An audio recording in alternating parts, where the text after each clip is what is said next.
Welcome back. So today I wanted to talk about the newest album from the Black Keys, Dropout Boogie. It's not terribly new, it's been out for about a month as of filming this, so I've had a little time to ruminate on it. And, I don't much care for it. It's not terrible or anything, but, yeah, overall, not super in love with this album.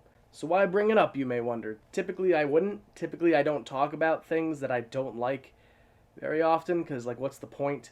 But I felt compelled to this time around because, one, I like the Black Keys, and two, I loved their last album. So it's less that I wanted to talk about Dropout Boogie, and more that I wanted to talk about their previous album, Delta Cream, as well as some of their past work. So I guess I just wanted to talk about the Black Keys, and here I have an excuse.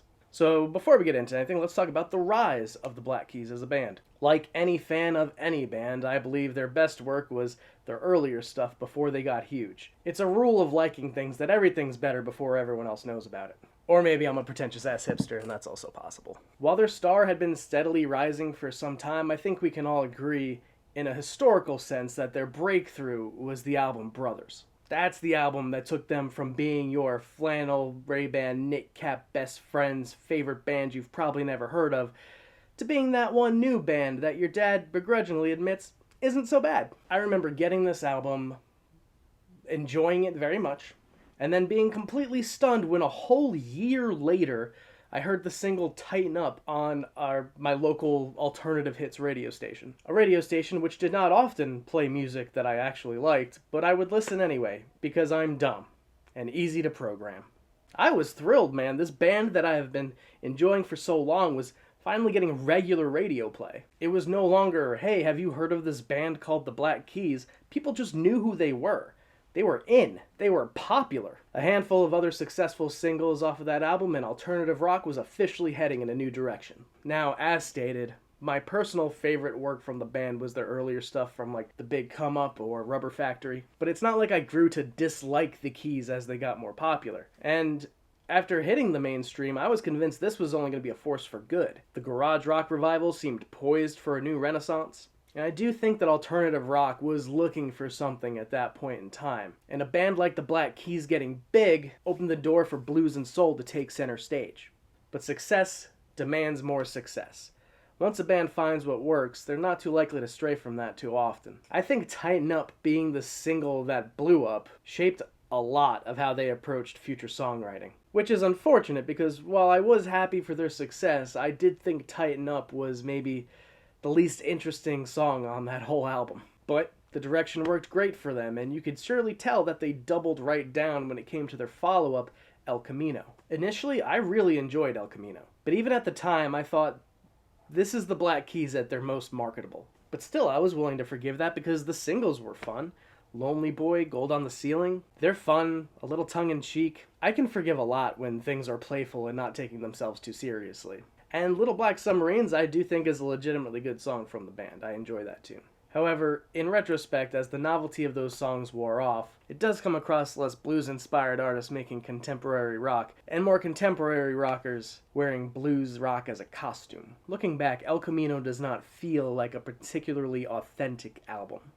But again, it worked out for them. While Brothers had sold more in terms of albums sold, El Camino had greater and more reliable chart success, and at this point, the critics hadn't turned on them yet either. Which brings us to Turn Blue, when things turned bad. Riding the success of Brothers and then El Camino, Turn Blue was undoubtedly a success in terms of chart appeal. It did manage to hit number one, but again, this is where things started to turn. As I said, me, as a fan, I was happy for their success. I didn't start to begrudge this band because they had found mainstream popularity. I still loved them and was excited for them. I was willing to put up with the edges being sanded off to make themselves more widely accessible.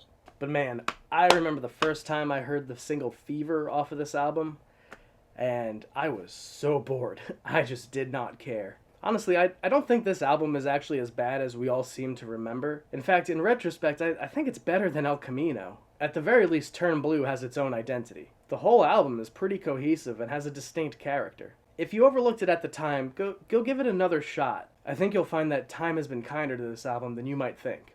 But regardless, it definitely wasn't the Keys at their best. And sales suggest that the general populace was on the same page with this, with Turn Blue not even hitting half of the same sales success. I think I remember the band on the Colbert Report or something like that, promoting this album. And Pat, the drummer, had said something along the lines of like, oh, Pitchfork said we made it wrong. And I knew right then, defensiveness and bitterness, that's not a promising look. Looking up information on the album, even the band themselves admitted that they played it kind of safe. As stated, this is the album where things started to take a decline. Ironically, the album that had the single Fever was when our fever for Black Keys was starting to take a dip. The follow-up, Let's Rock, which, again, not the most original of titles. When a rock band declares that it's time to really rock, it's most likely because they're trying to hide the fact that they are not about to rock. Not at all. By the way, I did actually look up why the album is titled Let's Rock in quotations. Apparently, as you can see from the electric chair, there was like some, I guess in their state where they were recording or whatever, there was like the first like execution of someone in like 16 years. And before they flipped the switch on, they asked for his last words and he just said, "Let's rock." Which, so I don't know if this is really in poor taste. It's not an unusual thing for a rock band to do, I suppose, but it strikes me as a little weird. Anyway, yet again, it did not reach the same financial, critical, or chart success of its predecessors. I know for a fact that I listened to this album when it came out, and I couldn't remember anything from it. It really did not leave much of an impression. In fact, I listened to it recently in preparation for this video a couple times, and still right now, I can't really think of anything that's stuck in particular, with the exception of maybe like Low High, because I did kind of remember listening back that one did get some radio play, but that was really it. Not because I loved it as a song, but just because I was reminded that it exists. At the time it was released, I was pretty checked out on the band, and given this album's middling release, I wasn't alone in that. The band had reshaped themselves for commercial appeal, and had lost a lot of the personality that made us fans in the first place. While I don't think they ever quite sold out in the same way that other rock bands will, where they just go straight pop, think something like Imagine Dragons or fucking Panic at the Disco, they did maintain some integrity, and I do believe that they're proud of the work that they put out, and not that I don't think they should be, but at this point it felt like the Black Keys style was more like a flavor additive, really, rather than their own legitimate display of artistic expression, you know? Now, had their latest album, Dropout Boogie, been the follow-up to Let's Rock, I probably wouldn't be making this video. But something very unexpected happened in May of 2021. The Black Keys released their 10th studio album, Delta Cream, and I fucking love it. This is essentially a covers album. The Black Keys are performing their renditions of classic hill country blues songs, paying tribute to the artists of the Mississippi Delta who inspired them to pick up instruments in the first place. The first, and as far as I could find, only single released off of this album was Crawling King Snake, a song from John Lee Hooker, but the Black Keys are paying tribute to the Junior Kimbrough version of the song. Kimbrough has been a long-time inspiration for the Black Keys, and for good reason. If you don't know who he is, go ahead and look him up, along with R.L. Burnside. This album is probably getting its own video soon. Listening to Delta Cream felt like I was listening to a band that actually fucking cared. It reminded me a lot of The Big Come Up, their debut album, which also had a lot of covers. Back then, they had nothing to lose, so they could play with all the love, passion, and appreciation for this music in their covers as well as their own original music, without any care of whether they would hit chart success or not. They were doing it because they loved it. I don't think from an objective standpoint that anyone would say that The Big Come Up is the Black Keys' best album, but I do think it's their most genuine. And that same sense of authenticity is just dripping throughout Delta Cream. Yeah. The Keys find themselves in somewhat of a similar spot, really. They've been successful enough to never really be unsuccessful, no matter what they do, but they're not as top of the world as they were during the Brothers and El Camino days. So they don't really have to worry about falling off of that top rung, but never really have to worry about falling down to that bottom rung either. They don't have a whole lot to prove. So this is the perfect time to have a throwback album like this. We get the same passion and appreciation for these songs coupled with the Black Keys' current production resources and experience, making the whole project maybe the most honest and fully realized Black Keys production ever. which makes it sort of hilarious that according to Wikipedia, the whole album was recorded in about 10 hours, with little planning and no advanced rehearsals. I mean, that's how you know that this is authentic Keys, right? They didn't even give themselves time to do anything but play from the heart. Now, I don't know what the reception for this album has been. It really feels like it just came and went under the radar, with most media attention holding out for Dropout Boogie, since that's more Black Keys proper. And I can imagine this album not resonating with everyone, especially those who got into the Black Keys specifically for their more pop rock adjacent hooks. A complaint that I can imagine being brought up a lot is that a lot of the songs kind of sound the same in the band's approach to them. But honestly, if you're a fan of classic blues, this is not really going to surprise or bother you. That's sort of how the genre works. It's great music for cruising around with the windows down in the summer. It's good vibes. I would definitely recommend you check this one out if you missed it. Especially if the reason you missed it is because you were an OG Black Keys fan who was burnt out on the direction that the band was heading. Speaking of burnt out on the direction the band's heading, alright, I'm being a little facetious, but only a little, honestly. I had assumed that releasing an album like Delta Kream was some sort of statement from the band, that they were, returning to their roots. They weren't going to chase chart success anymore, and were going to play music that they loved, and frankly were best at. So, initially, I was stoked for their next album. But turns out Delta Kream really was just a fun weekend project that they decided to release as a full LP.